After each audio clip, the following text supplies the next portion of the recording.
Hello friends and welcome back for another episode of Indie Impressions. My name is Nick, and today we're going to be checking out the Invention of Color by a developer known formerly as the Gray Studios, now known as Robotality. This is a little game from the LD22 competition, was designed in 48 hours, and will follow a character named Aurion on his quest to find shimmers. Since he doesn't know what colors are, he refers to them as shimmers, I suppose. And we're going to be kind of going on a little atmospheric journey. I'm not really sure what this is going to entail. I've only played for about 30 seconds here to get sound check. And I'm kind of curious. This game is very mysterious and has kind of a cool presentation style. So we're told to move with arrow keys and elegance. I like that. It sort of gives us a little bit of a framing character for the way that we're going to be looking at things with a lens in mind. So let's press a button and get started. So our character introduces his or herself as Aurion, and immediately I'm going to do my best to break the game by going in what seems to be maybe the wrong direction. I'm not really sure if there's a correct direction, but I found a cat. A kitten. I don't know if that's him purring or the cat on the pillar purring, but I like it either way. It's kind of an adorable little cat statue, or catchu. Can I interact with it in any way? It doesn't seem like I can. Alright, I guess we'll keep walking then. It's a very desolate environment. As we're looking around, I'm sort of getting vibes from something like maybe Out of This World. Oh, what? Wrong way. Oh, our character doesn't seem to be very happy going this way, but I'm going to keep going anyway. Turn around. You know I don't heed warnings like that. You are evil. I'm evil. Uh-oh. Is this going to pay off? We can't be friends. I will stop listening to you now. Good night.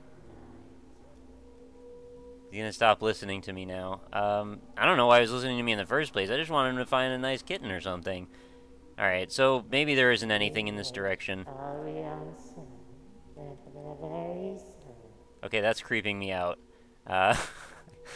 Hopefully this was just like one really long fake path and is not going to actually involve walking back all the way. Like, it might just be that we were looping or something. I probably should have just kept going, though, to see if anything would happen. I was kind of getting afraid that the game was just going to quit out of nowhere, which worries me because it was a very difficult one to get recording properly, and if it quits, I'm going to have to do a weird thing again. Anyway, that's a little meta, isn't it? Let's just walk back. We'll see if we can find some stuff. Pretty sure we're going to get to something kind of cool if we keep going the other direction. I like how this character seems to be quite vocal and isn't afraid to tell us what's going on in his or her mind. I'm looking in the background. I'm like, what is this environment that we're seeing here? There seems to be a whole bunch of weird spikes. Okay, I found the kitten again. I guess they're trees, but they look very much like destroyed, like, you know, post-Armageddon type planet scenario, which is, you know, pretty creepy. And I mean the character himself, or his or herself. I'm alone. Okay.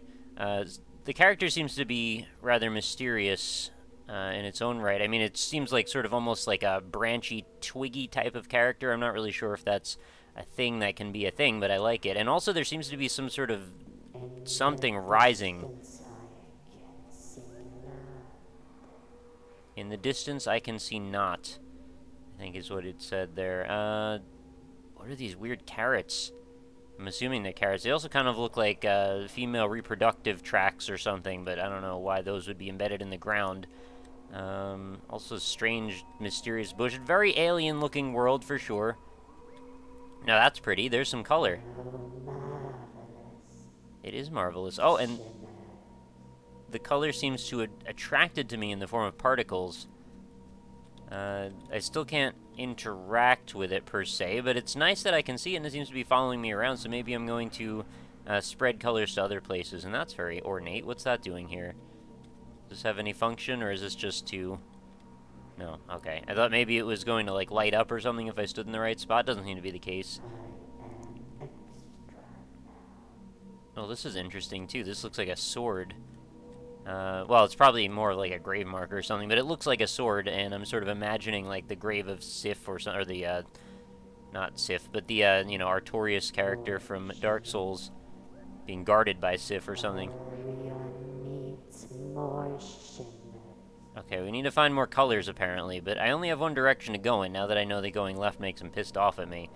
So let's just see if this... Oh my goodness, that is a color and a half. More shimmer. What is that doing? It's some kind of alien balloon from Ren and Stimpy or something. I kind of want to grab it and fly away, but I don't think that's in the cards for us. What on earth is that supposed to be? I have no idea. I kind of like how vague and mysterious everything is. This sort of gives you a little bit of a hint, like, okay, so there's some things we can relate to. There was a kitten for some reason, now it's some sort of bird creature. But he doesn't want to talk about it, I guess, not too into it. And now we've got this... I don't know what that said. Something about smelling something over there. There's like pink and orange, goldish kind of things following me around. I'm wondering if maybe we'll combine enough colors, maybe we'll just like chew colors out everywhere and then the whole world will be happy again. I don't know why we're here even. Okay, no, I get it. We definitely want a shimmer. That looks like some weird lobster crab monster that you'd find in Starbound. Oh, that's pretty. Getting a little bit of like a Gollum feel now from this character, which I don't know. I guess I like it. It kind of fits. I think the character's voicing actually very well goes with the concept of the art bit that we can see. I feel like the one thing that's sort of bringing me down is just that I know this is a game that was created in 48 hours, so I know that this is not going to be particularly a long experience, and there's only so much you can create in terms of art assets in that amount of time. So I'm just sort of waiting for when we reach the inevitable conclusion. It's going to be less than satisfying, I have a feeling. And I'm also sorry for talking over the character here. I wish there were subtitles, but I guess you can't have everything. Also, you know, you should probably play this yourself if you want to hear it properly, because it has a lot of cool ambient stuff going on in the headset, and I do recommend that you play it with headphones on. And probably loud if you can. I'm playing it with the sound rather turned down just so I can speak over it. Oh, that's weird. Alright, so that's like that bush thing we found before, but now it's all lit up and colorful. And, oh, that's another version of it, I guess. I really do like the art style of this, and the presentation is very well done. Again, my one major complaint is that I know it's going to be over before I'm ready for it to be, so that's not even really a complaint. You're supposed to leave him wanting more. What is that thing? It's so weird looking. Uh-oh. I hear electricity sounds coming from the right. I'm getting closer to it. Oh, my goodness. That's probably the end, isn't it? Yeah. Shimmer color.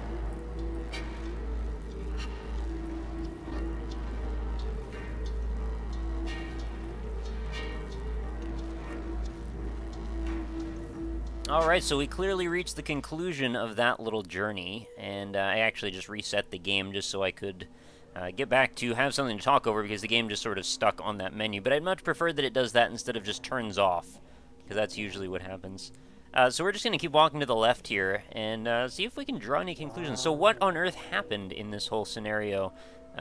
We play as a little character on an alien world, discovering color. We eventually reach, like, a cacophony of color. And then we walk into, and it seems like he's almost enraptured by the entire situation. I don't know if it was a good thing or not. I guess that's sort of the thing that leads to our imagination. Because, yeah, you can't really tell if he's excited or in pain by the way that his cries were at the end of the last part there. Is he... Yeah, he's already mad at me. I just wanted to see if anything would happen if I keep walking over to the left. But what can we really think about this? Like, it's one of those situations where I'm not sure if the story really...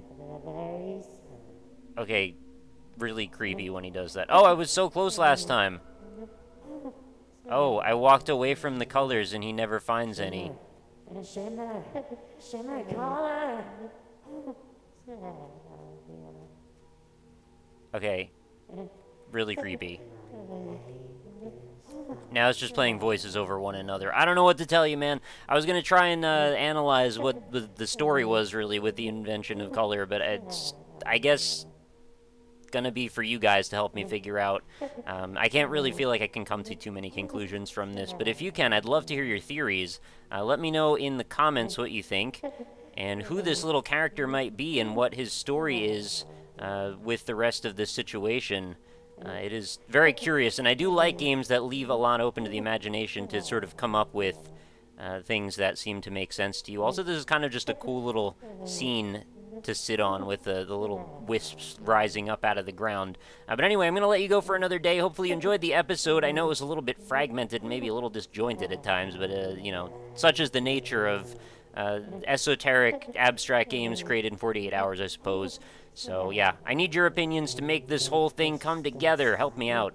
And again, if you like the episode, consider leaving a like in form of support. I do appreciate it very much. And if you're into the series, feel free to check out some of my other stuff, as well as download the game itself through the description underneath the video. I guess he's just going to keep talking on and on forever, so maybe there's some lore to be heard here. Unfortunately, I'm just talking over him, which is, again, increasingly creepy. I guess this game sort of rides that line. It's not really outright horror, but it's definitely kind of more in the creepy zone than I expected it to be. It's that voice modulation. I'm pretty sure that's what it's really the main essence of the creepiness. But I will see you all next time. Thank you again so much for watching, and be sure to come back again tomorrow. New episodes of Indie Impressions go up every single day. So I hope you have a fantastic night, and I'll talk to you tomorrow. Later!